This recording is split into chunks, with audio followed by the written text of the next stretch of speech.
Welcome to the Piedmont Triad Podcast. Before I get too old, I'm gonna head down to Muscle Shoals. Baby, you can meet me at the station. Welcome to another episode of the Piedmont Triad Podcast, the only podcast that talks about the strange and unusual people and places of the North Carolina Piedmont Triad area. I'm your host, David Locklear, and today we are talking with adult contemporary music artist Michael Daughtry. Michael is a magna cum laude graduate of the Berklee College of Music. He teaches piano, guitar, voice, and songwriting, as well as being a Billboard charting artist, with his song Nothing Special hitting number 23 on the adult contemporary music charts. And today, Mike talks to us about the thrill of being a Billboard charting musician, the addictive nature of performing on stage, and the small details in life that inspired his song Nothing Special.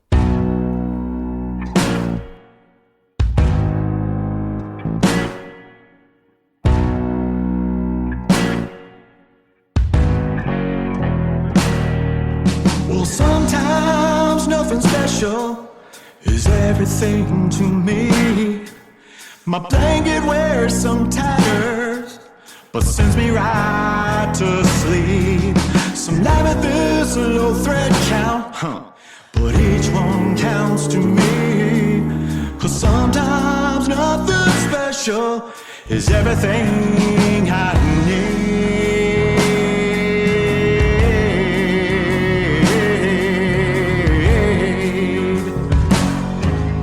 Suitcase is a worn out. I get my share of stares, but where I've been and who I love still takes me everywhere. Some get their greatest pleasure from lavish luxury, but sometimes nothing special is everything I need.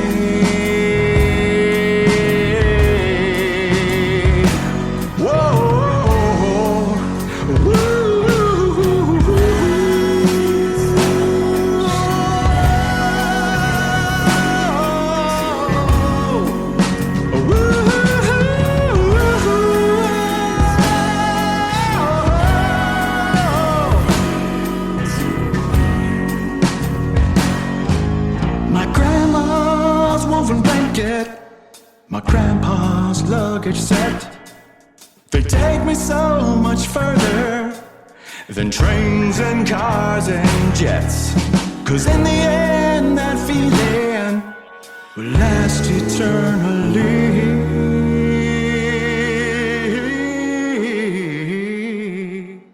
Well, sometimes nothing special is everything to me.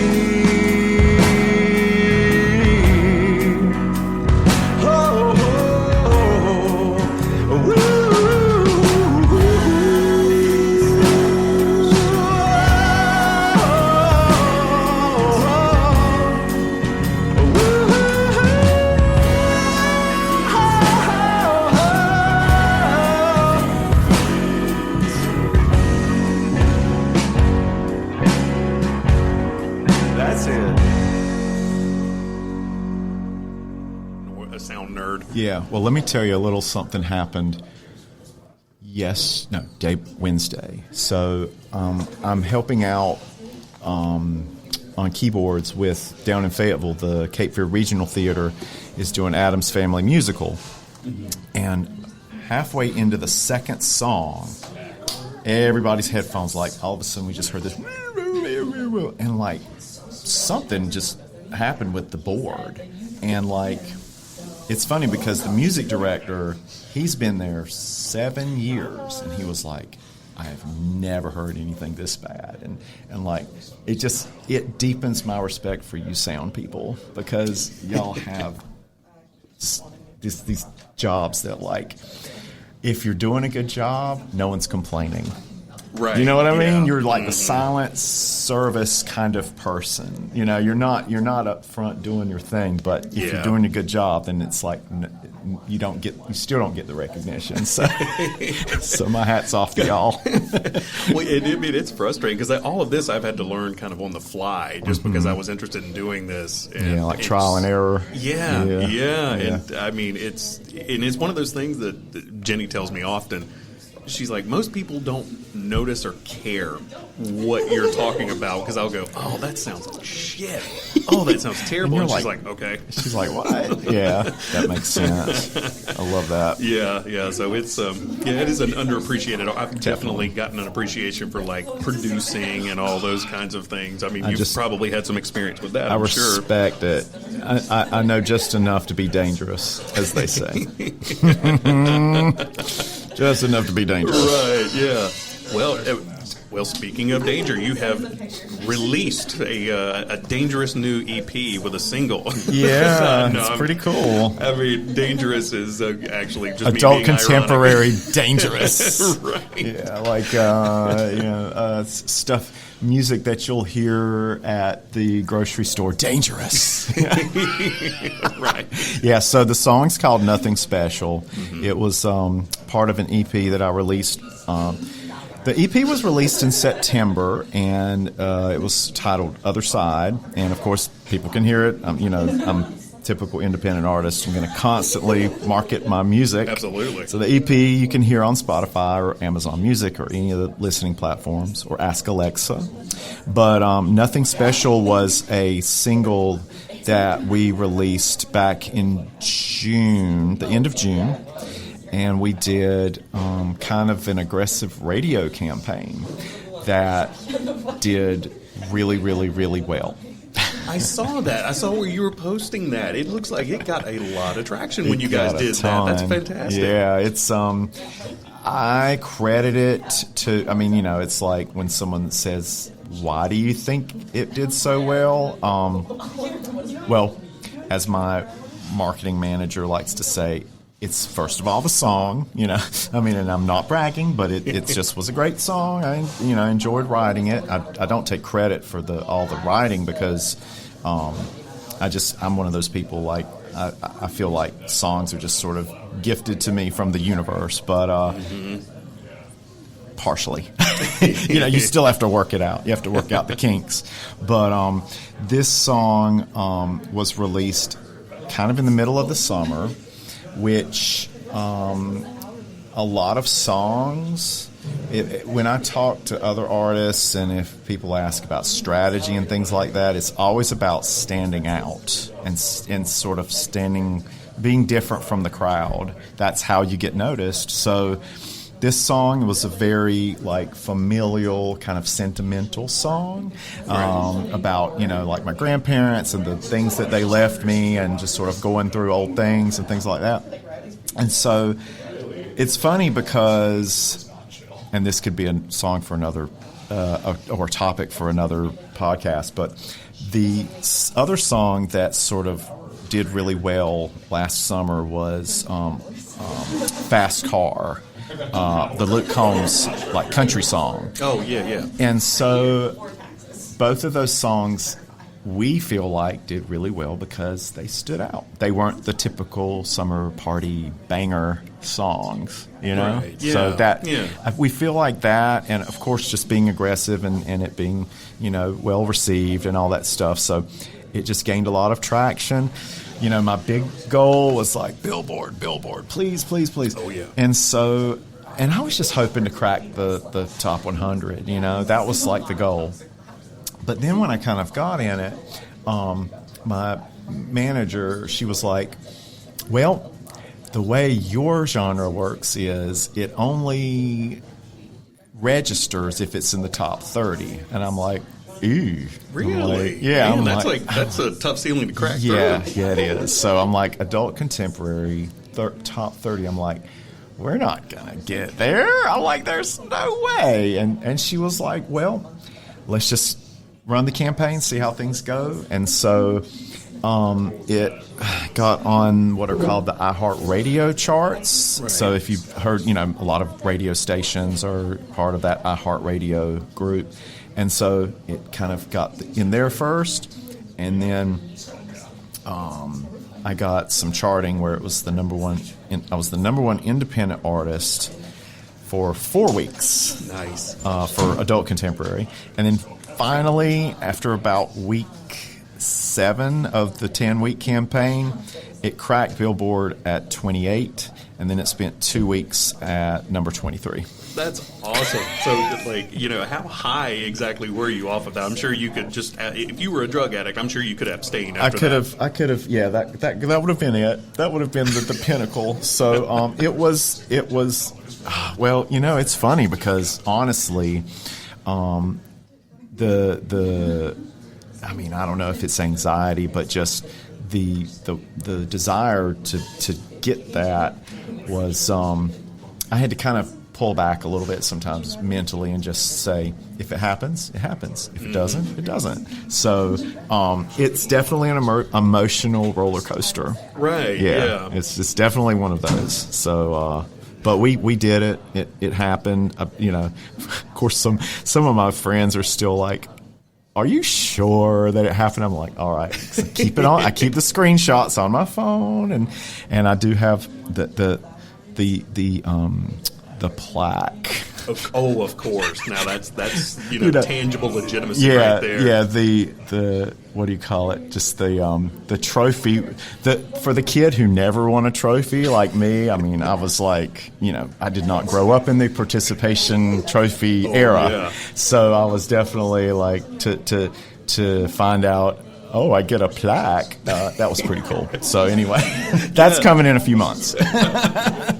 Man, well, I was sitting there thinking about how hard that must be to actually get through to something like that. What do you think was different about the campaign that you guys used that really kind of busted you through? Because I'm sure that's something that a lot of people would be interested in knowing how to be successful. Yeah, so I think a lot of people, a lot of artists sort of try and go through the traditional or whatever they know, the markets that they know. Like a lot of people are always saying, I need to get on people ask me all the time, like, your Spotify playlists, like, what's your secret? And I'm like, well, the secret is I don't try very hard.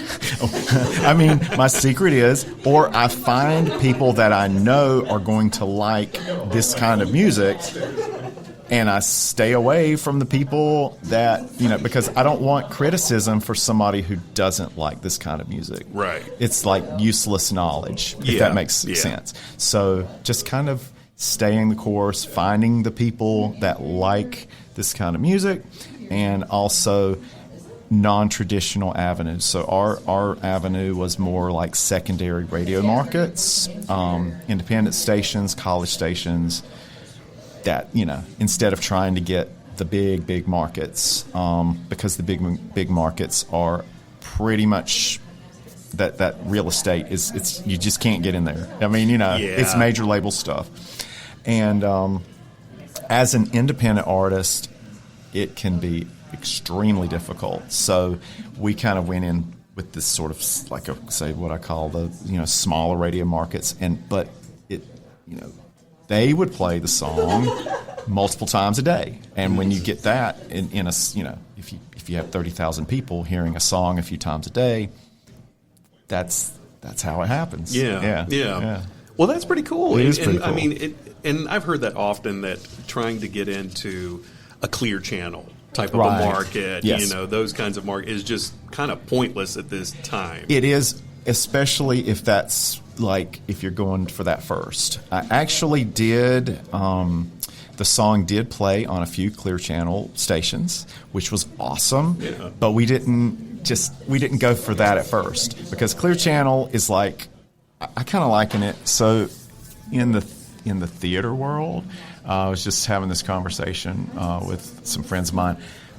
There's always they're always looking at the smaller theaters to sort of scope out talent. And in the radio market, it's like that too. Like some of the larger markets are looking at these secondary markets and thinking, oh, there's this song over here by this artist. They're playing it multiple times a day, so maybe we should pick that song up. So that's kind of how it's just the domino effect. Yeah. So, yeah. Now, was it how has the EP done? It sounds like you've gotten the Goodbye single is the one that's been the successful one. Has the EP sort of followed in that same success? Well, so Nothing Special was the radio. It's kind of complex because Nothing Special was the first single, but it was the radio mix, the radio edit that did a lot of the charted on Billboard.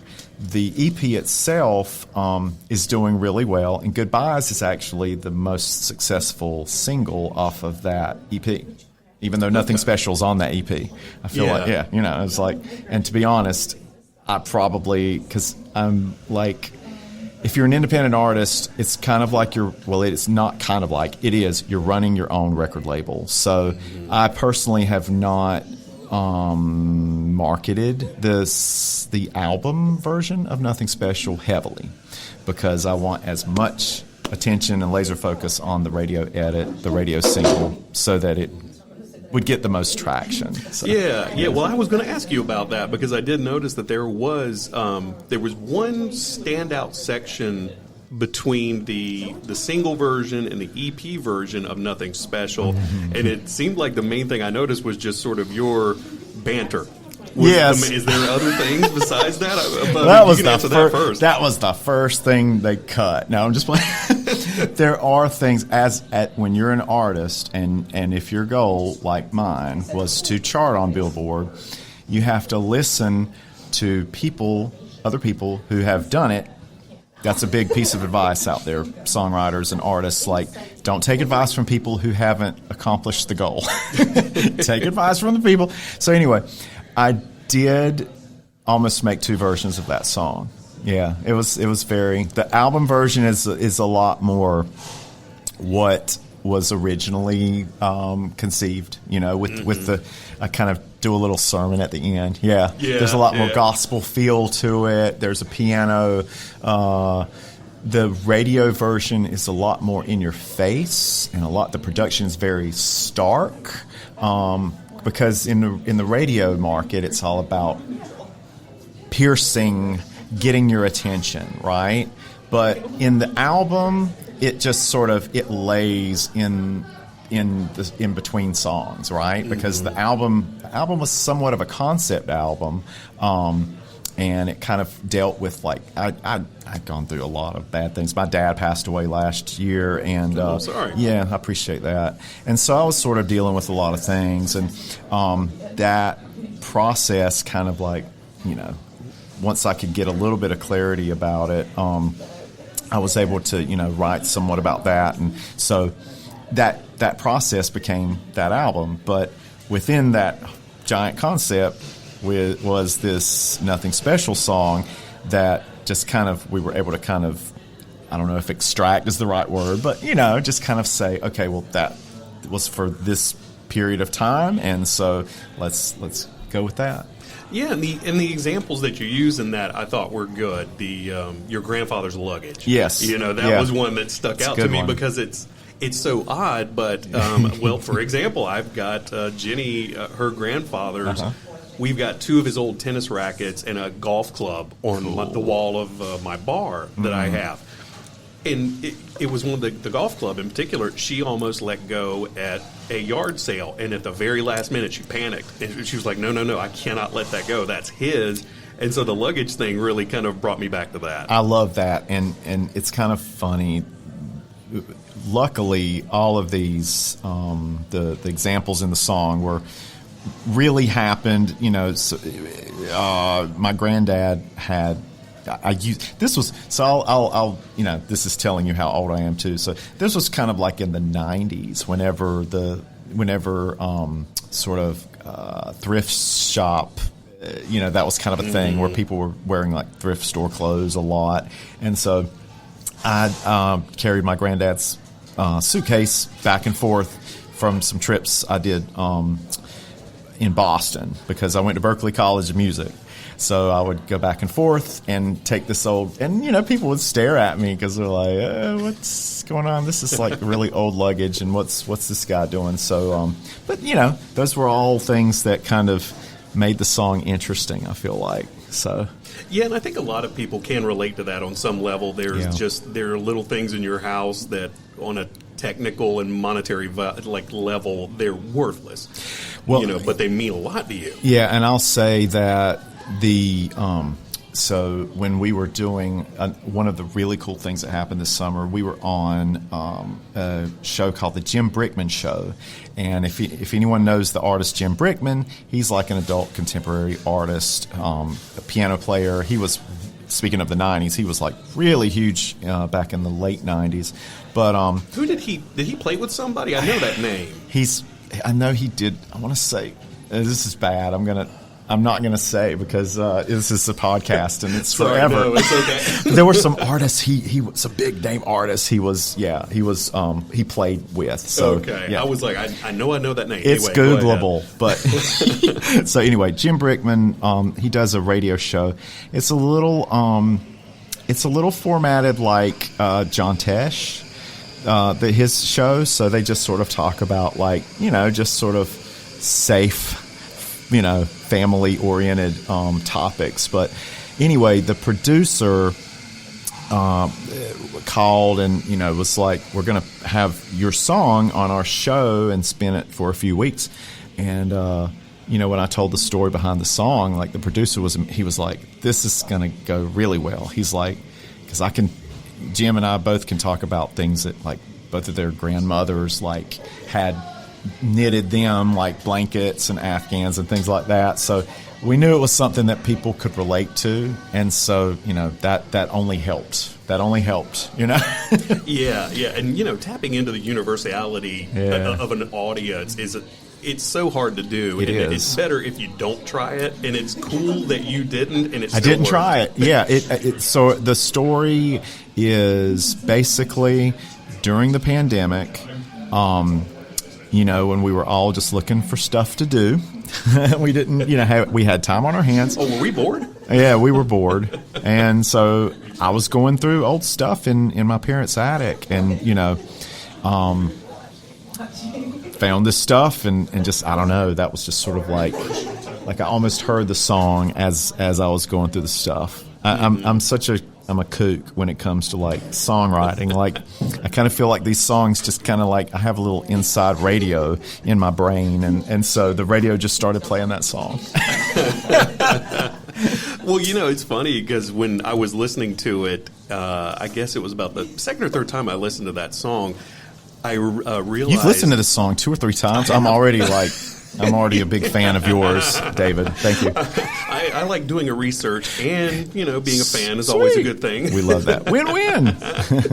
But I remembered several years ago when I was a little kid. I used to stay with my great grandmother, and she'd watch me during the day, and it was an old apartment. Yeah. So a few years ago, she died like in '86. I believe. Yeah, okay. It was '86, and so a few years ago, I was over at that apartment complex again for work, and I walked into a certain area in the complex, and I smelled it, and I could have told, if I had looked down, I wouldn't have been surprised if I was in a 9-year-old body. Wow. Because that memory, it hit so intensely that I could almost taste it. Yeah. And that's sort of what that reminded me of. I love that. And so the end of the song, one of the lines I'm really, really proud of is, where it's like, that feeling will last eternally, it's because that feeling is like it's so deep and so visceral, like when you're touching those objects and you just it's and when you talk about the smell, like the smell of an object, the scent of something is so strong, like I don't know, that's powerful stuff. So, yeah, and we can all relate to it, Yeah, and you have no real control over it. It's just something that's in you. Absolutely. It's like it's its own entity or something. It's pretty cool. Yeah, pretty cool stuff. Yeah. So. Well, I guess this is a long way of saying you did a good job on the song, bro. Thank you. I appreciate that. That's mighty kind of you. So tell me, what is the thing that started you down a musical path where you wanted to really start creating music? What was the beginning of that? Well, I definitely grew up in a musical household.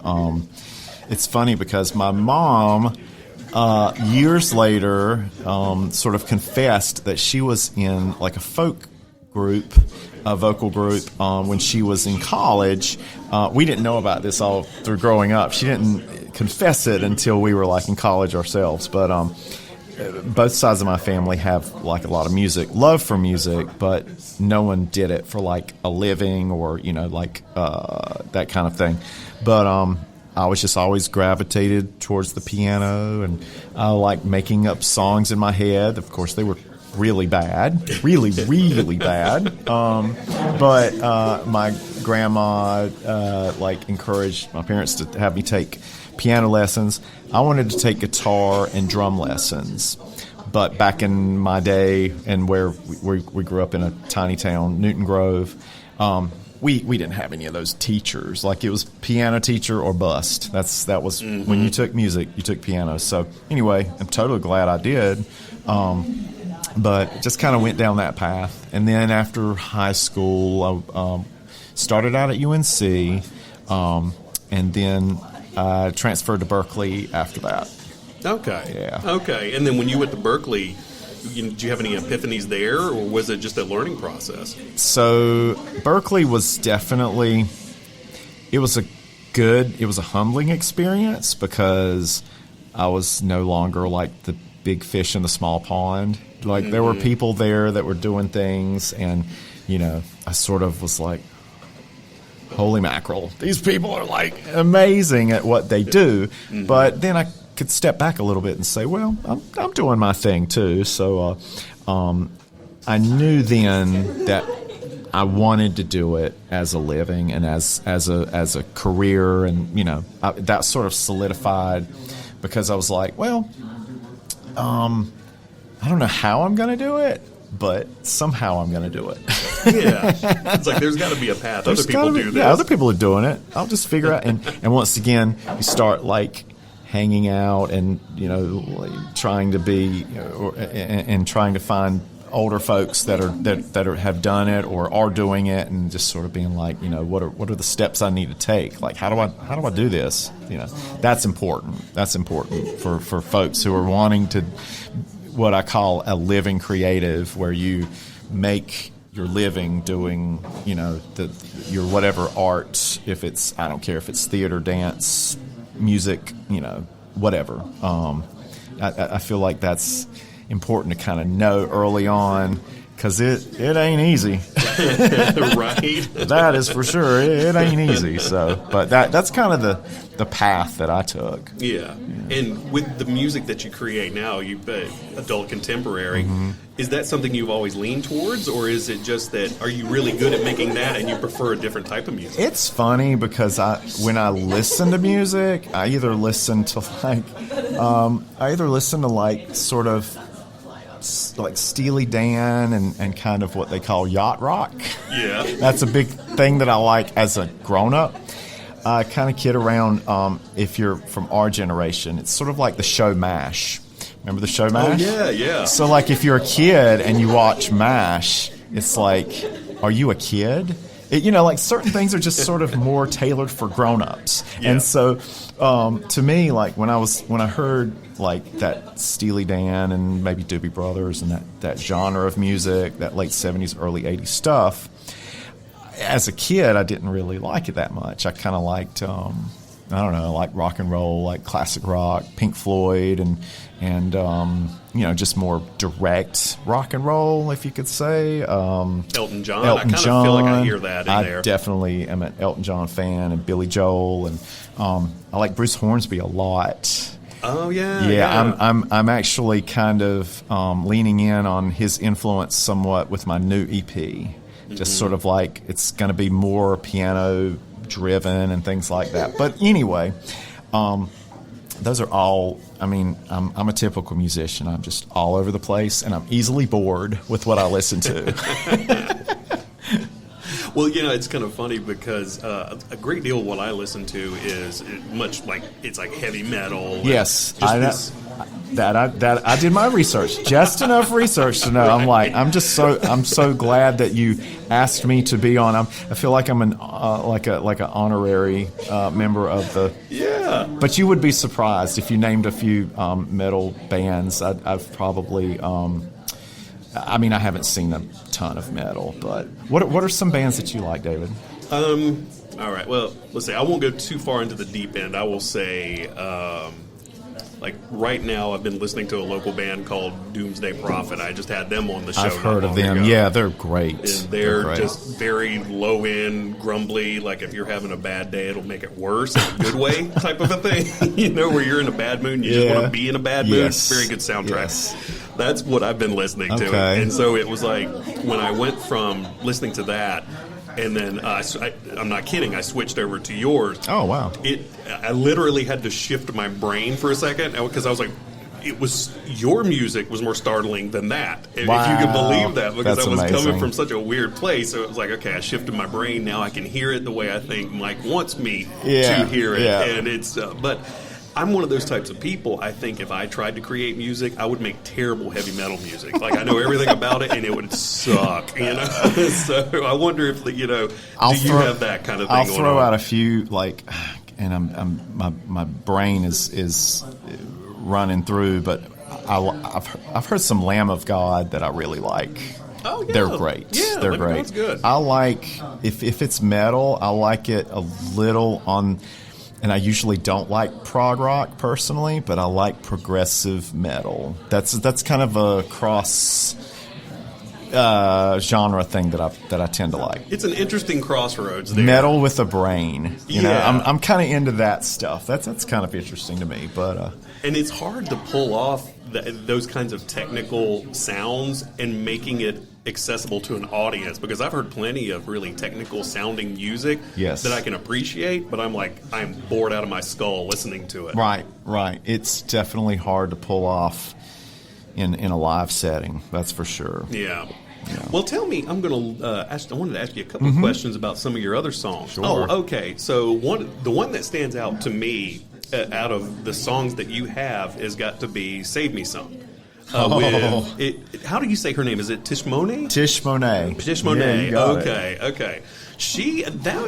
That is. I mean, it's not like dramatically different, but the vibe of it. Personally, that was the one I liked the most because it just kind of good, because that's a lot of what the new EP. I'm working with that same producer, and that's going to be the vibe. A lot of that is going to be like what the new EP has, that energy to it. Yeah. Well, I am looking forward to that, because I do like that sort of R&B flavor. That's to where it. So Save Me Some. I'd say the short story behind the creation of that was another pandemic song. So like my wife is a podiatric surgeon, so. She and I both, when the pandemic first started, we were both like, I basically had to pivot and spend about a week deep diving into online teaching. So I was online all the time because I had to learn how to Zoom and how to Skype and how to Google Meet and how to, because before that I was very like, if it's not in person, I don't offer virtual lessons, and so I had to pivot like quickly. So, and my wife, she didn't. I mean, basically, she had a long weekend off, but because she's in the health field, right back to work. People needed. So she. And so there was such a. I mean, everyone has their sort of anxiety stories behind what. Because then there are people, we didn't want to complain because we were both still working. A lot of people were like losing jobs and just or just the health scares and all that. But we had our own kind of journey because I was online all the time, and so if she got home, that was how she compressed. Was just like being online, social media and things like that. But kind of the story behind the song is like it's sort of like one night. We were just sort of like talking and we were just sort of like talking about how it's like, I wish you could save me some time. Like, I wish because the time when we are together, it's like, we're both still working, and so that's kind of how that song started. From a real place. Well, and it's funny too how when you're younger and you have no money, all you have is time, and then you get older and then things switch. And you're like, when the hell did that happen? Yeah, this whole time management thing becomes serious stuff. So that song, I'm glad that you like that song, because I want that song. I still do that song in every set. I make sure I want that to be kind of my Fire and Rain, James Taylor. I want to play. I want to do that song the rest of my life. Yeah, so. Glad you like it. Glad you like it, David.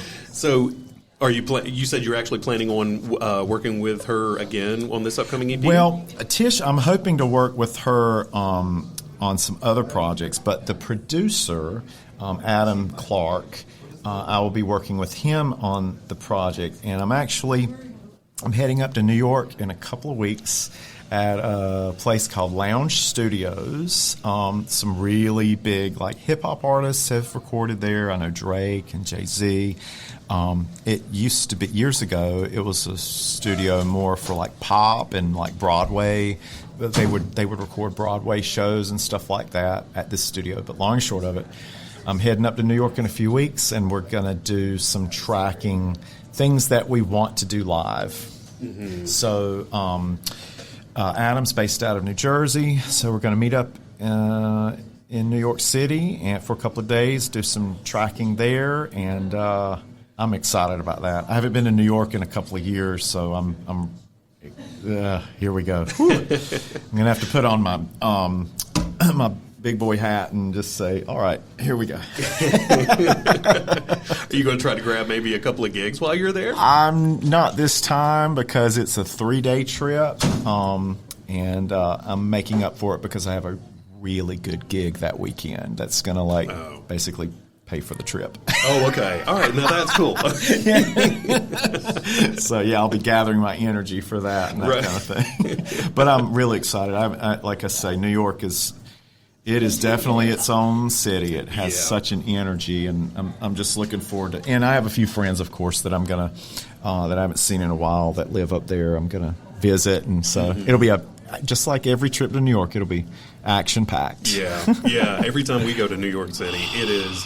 I mean, it's fun, but you have to have a seismic shift in the way that you perceive the world and the way you travel. You have to be kind of almost like in a tribe. You got to get ready and you got to be sprinting. I totally agree. Yeah, because once you if you take a subway, it's always okay, it's kind of slow, and then you get back on the street and everybody's walking fast. It's okay, all right, I got to get on with this, fast motion kind of culture. Mm-hmm. I know one of the things my kids, they always have, always, the one time they've been, they had a hard time with ignoring people when they're trying to, scam you or hustle you or all that kind of stuff. And they're like, it feels so rude. I'm like, they're rude. Don't pay attention. Yeah, they're rude. Yeah. They're the rude ones. Don't worry. Yeah, it's fine. Nobody thinks you're weird. Yeah, and if you say hey to people, that's always weird. That's a cultural thing too. If you just randomly say hey to somebody, people are like, okay, what are you about to sell me? Yeah. So it's it's not rude to not say hey to everybody. Right. Yeah. Definitely. Oh, yeah. I was wanting to ask you about some of the drum signatures in the songs, especially on Starting Line and Goodbyes. It seems different. When I first listened to those songs, I couldn't quite put the beat in my head for some reason, and then I caught it, and then I caught the rhythm, and it just seemed, it was just different. Was I hearing things, or was that on purpose? I love when a song, I've always, and here I am again, I'm not thinking of good examples, but I love when a song has such a backbeat to it, or such a, when it kind of comes in from the side kind of feel, when you don't have the beat established. And that goes so against modern, when you're trying to market for radio, people want singing to start on the first 5 seconds. They want the beat established very quickly. Mm-hmm. But I kind of like songs that kind of start out a little bit, like I say, from the side, where you're sort of okay, what am I hearing? Oh, there it is. Yeah, and that was what I did. I Good. was I think, wait. Yeah, that's a mission accomplished. Here we go. Now my head's nodding. Yeah. Good. Yeah, and Goodbyes. There are a few little time signature changes in goodbyes. Yeah, I remember that now because I had to, like, once you write something. I mean, I don't know. Me personally, anyway, I don't think about that stuff. But then when you have to like either write out a chart or you have to tell other players what to play if you have studio musicians or bandmates or whatever the case, when you have to analyze it yourself, you're kind of like, oh, so that happened, or there's a key change or there's a time change and that kind of thing. So this EP probably has, I think it has the most, it has some, I'm thinking of the song Your Eyes as well. That's got a funky time signature. It's like 9/8 or something like that. Really? If anybody is just geeks out on like, it's kind of like a math rock ballad, if that makes any sense. I know what you're saying, but I'd have to listen. Yeah, you just have to listen to it. You do the thing where you count out the beats, and then you're like, oh, the downbeat comes then. All right, there it is. So I love that stuff. Because growing up, I listened to a lot of. I was a big fan of a band called Poster Children. I've never heard of them. Okay, so they opened up for Husker and they toured with the Minutemen. They're from Champaign, Illinois, but they were kind of a punk band that really would pride themselves on odd meters. Like they had songs, a lot of songs in like 5 and 6 and 11, as opposed to 4/4. Yeah. If that, but they rocked it out, and they're still to this day fantastic live. I'm like, I don't know how they get their energy, because they're older than me, and that's saying something. So, but they're great. They're great. That's kind of weird for a punk band to have unusual time signatures, because punk is supposed to be sort of simple, in your face, kick your toes kind of thing. Yeah. Well, I've always liked genres that aren't genres, if that makes sense. Like, bands that kind of go in different directions and don't really have a set. That was something that really struck me, and I saw them live in Boston. They opened up for the Mighty Mighty Boss Tones, and it's typical musician moment where like no one was really digging them except me and like maybe 10 other people. I mean, it was a couple of thousand people in this audience, but we're all looking at each other like, hey, this is awesome. Hey, that guy 100 feet away, you're into this as much as I am? Yeah. And everyone else is just kind of like looking at, like, what's this? What's going on? I just want to hear Mighty Mighty Boss Tones. Like, I just want to hear ska. Like, It's like, come on. Come on. Yeah, I want to hear that. Yeah, where's that, what did they call it? The side guy? Mighty Mighty Boss Tones had the member of the band who never played anything. He just stood up and danced. Like I didn't know that. He was, and that's a term now. Now the hype guy, the hype man. The hype man. Yeah, he was like one of the first. That band had one of the first hype men, quote unquote, from our generation, anyway. So what an easy gig. Is it though? Do anything. I don't know if I could do it. I don't know if I could like. I don't know if I popped an edible or something, I'd probably be good.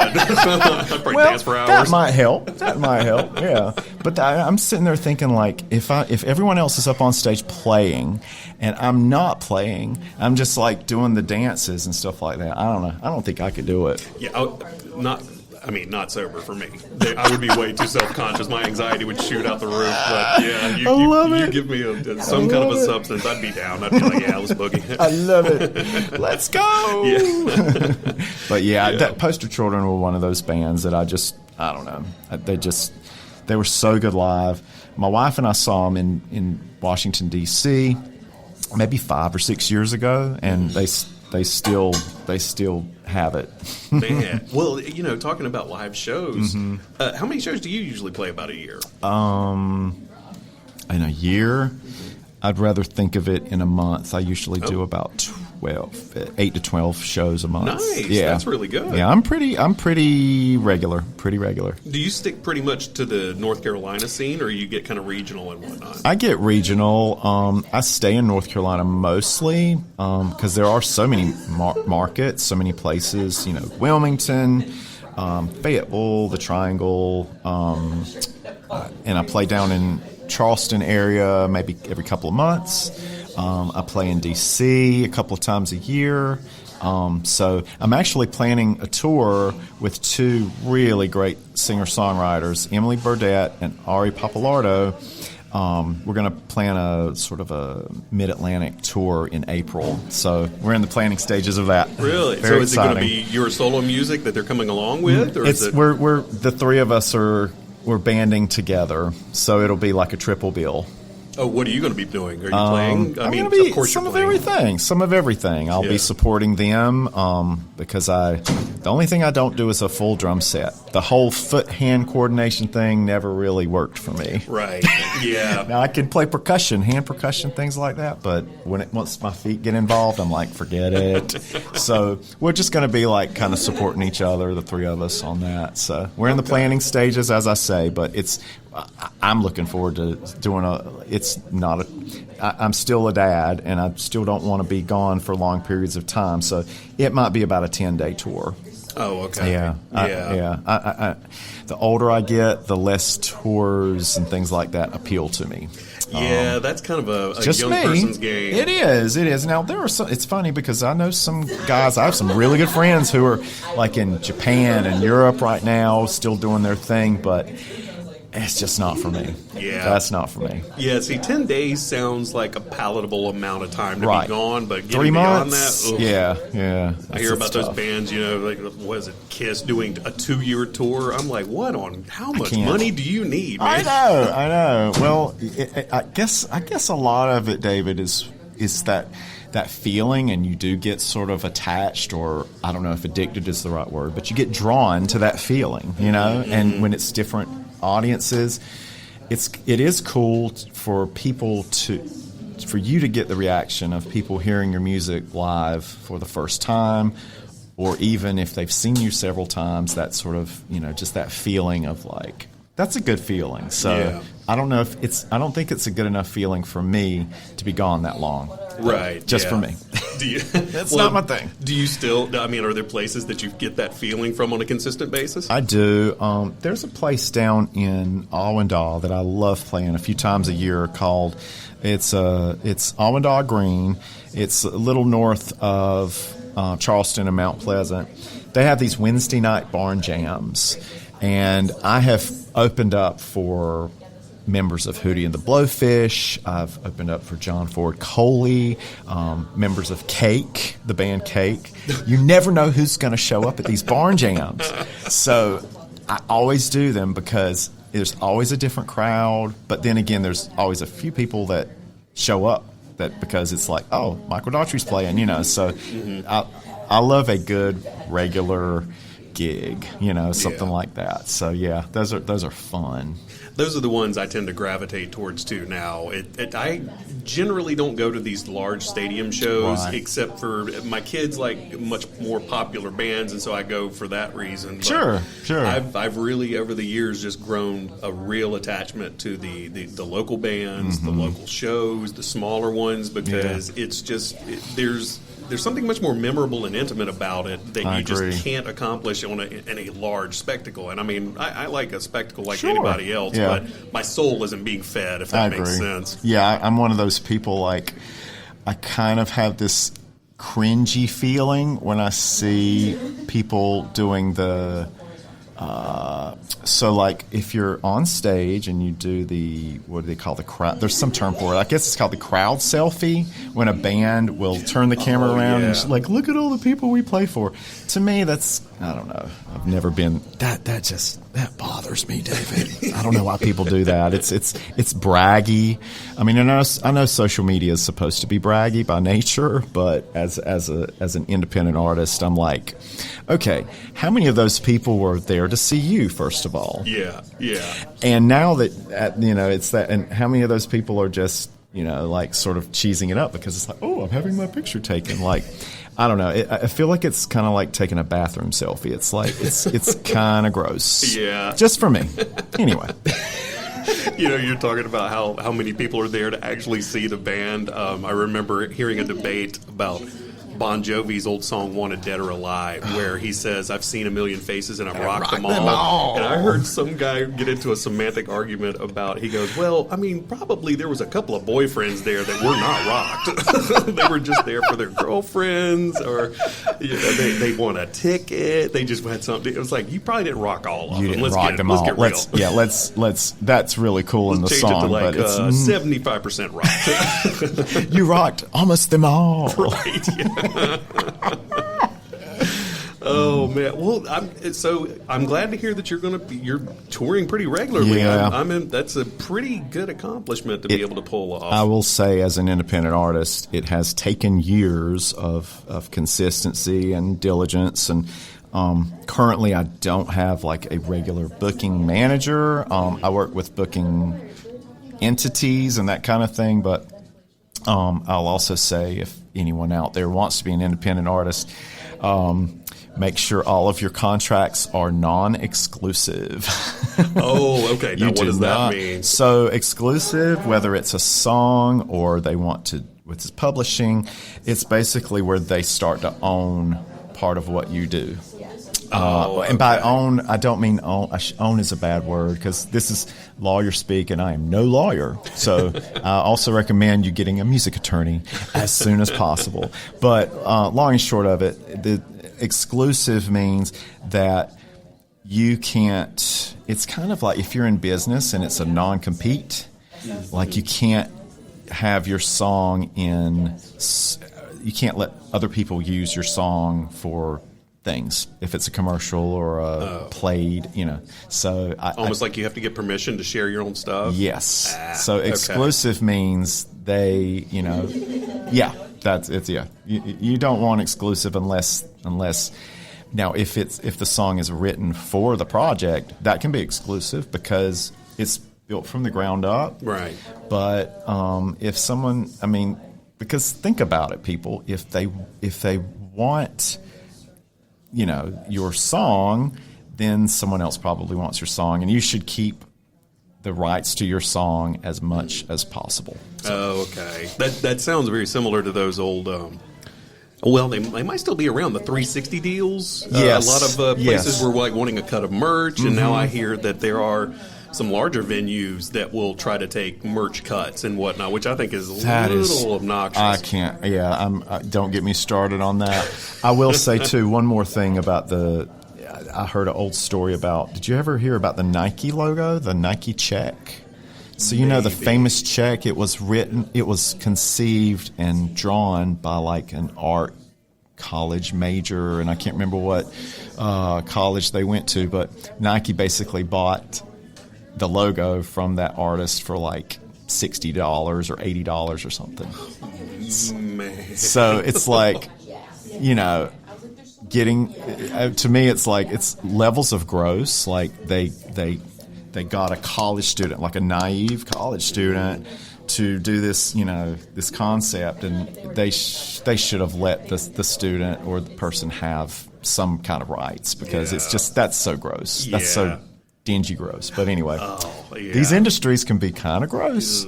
Yeah. And see, what bothers me about that is that so many entities like that hide behind really nasty decisions and ugly behavior by saying, well, it's just business. It's like, yeah, but come on, you can't completely disconnect from being a human. Yeah. We're all humans at the end of the day, so treat people with respect. Yeah. It's like, man, at least he drew the logo. Give him at least $100. It's ridiculous. Yeah. Or a cut, like I say, I'm big on telling my independent artist friends, like, don't give up rights to things, at least not yet, Yeah. Well, I'm glad that there's been sort of a pretty universal backlash with artists against this type of, I don't know what the word is, just this type of predatory behavior. Yes. That's what it is to me. It really is. I think that it's good that they're pushing back so that way the balance remains. That's what you're always fighting against, is somebody trying to upend the balance. Absolutely. And if people can do things for you as a business, and you go into business with other people, that's great. But just be careful and I'll say it again, it's worth the extra money to hire an entertainment attorney to go over any any kind of, especially a publishing contract, you want to make sure you're getting what you need out of it. So, yeah, absolutely.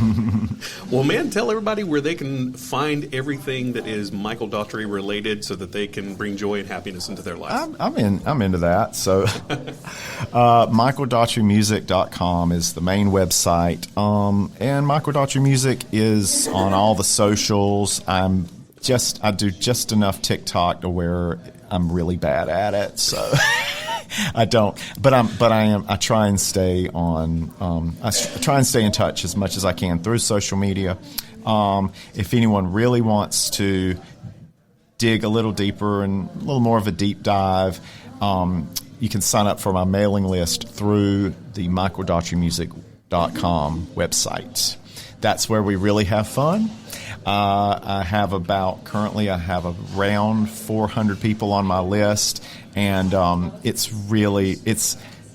next level. I mean, the social media stuff's great, but I feel like with my mailing list, we talk about real stuff, real stuff. So it's just something, if anyone's wanting to get a little bit more into what it's like being an independent artist, get on the mailing list.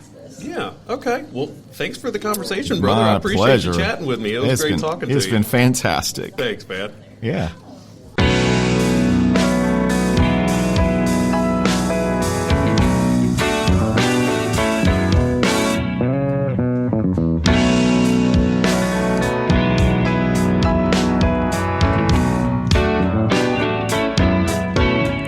As the road narrows down and my feet are touching ground, all these feelings still flood in my mind.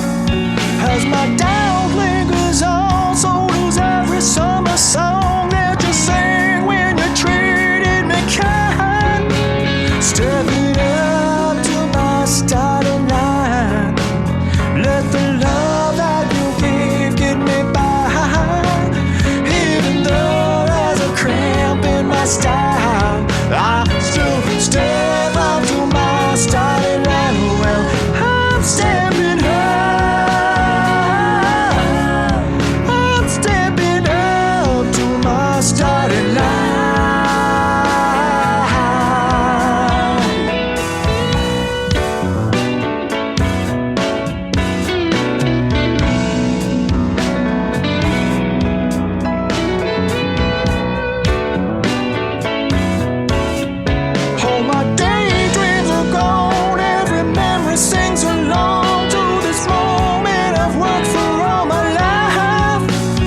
So that's going to do it for this episode of the Piedmont Triad Podcast.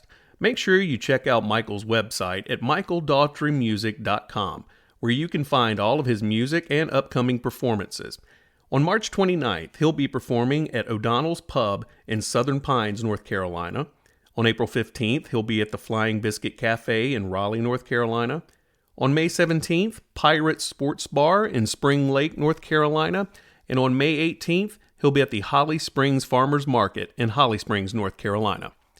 As always, a big thanks to Matt Smith and the Cowboy Spankers for letting us use their song Not Tonight as our theme music. Brian Falk for all the awesome artwork he has provided me. And make sure that you go to the PiedmontTriadPodcast.com, where you can listen to all of our episodes of the Piedmont Triad Podcast, as well as them being available on all major podcast platforms. And of course, a big fat thank you to you for listening to the Piedmont Triad Podcast. Until next time, Piedmont. Should keep on moving. You're like the devil when the sun goes down. Stay away from me. Well, I'm too far gone. There ain't nothing here to see, babe. So you best just move